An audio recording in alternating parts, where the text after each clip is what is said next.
Est-ce que tu te souviens du jeu des 7 familles? Tu sais, ce jeu qui est quasiment vieux comme le monde, c'est un jeu quand on te demande dans la famille bûcheron, je voudrais le père. Alors là, on te donne une carte où tu as un barbu avec une chemise à carreaux qui marche dans les bois avec une hache sur le dos. Alors il faudrait inventer un nouveau jeu des 7 familles, mais cette fois-ci à destination de la SNCF. Et là, il faudrait dire, voilà, dans la famille, j'ai pas de chance, je voudrais le PDG de la SNCF, à savoir Jean-Pierre Farandou. Pas de chance, pourquoi? Parce que il venait à peine de prendre ses fonctions, c'était il y a de cela un mois. Il a écopé de l'une des grèves les plus importantes et les plus longues de la SNCF depuis 1938.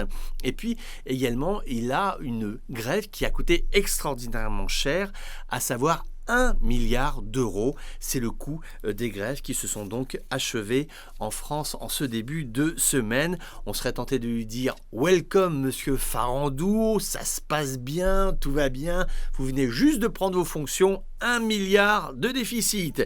Il s'avère que pour cet homme, pour ce chef d'entreprise, c'est là véritablement un véritable défi professionnel. Dans son discours de programme, tu sais que dans ces boîtes, souvent, quand tu prends tes fonctions, tu fais un discours à tes collaborateurs où tu donnes globalement les axes qui seront les tiens. Il avait parlé d'apaisement et de sérénité dans l'entreprise. Apaisement et sérénité. On ne va pas faire de mauvais esprit, mais tu conviendras que sur cette affaire-là, il n'a pas eu beaucoup de chance. En tout cas, une chose est certaine, c'est que pour lui, les ennuis ne font que commencer. 1 milliard d'euros. Il va falloir résorber ce déficit. S'il va à la banque, on va lui dire, écoutez, monsieur Farandou, on veut bien vous prêter 1 milliard, mais enfin, vous n'arrêtez pas de faire grève, on ne sait pas quand est-ce que ça peut recommencer. Franchement, on hésite, on n'est pas sûr de donner notre argent.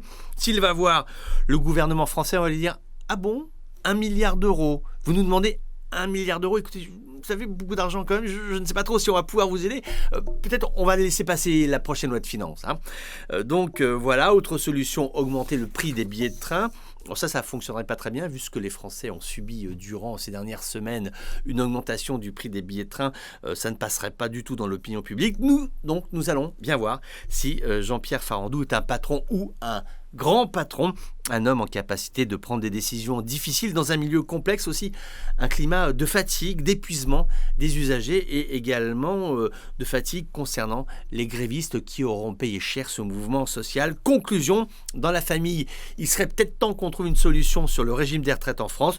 Je demande Marianne, oui, la Marianne française, faciès iconique de la Révolution qui a su prendre le train de l'histoire de France mais qui a raté le train de la SNCF.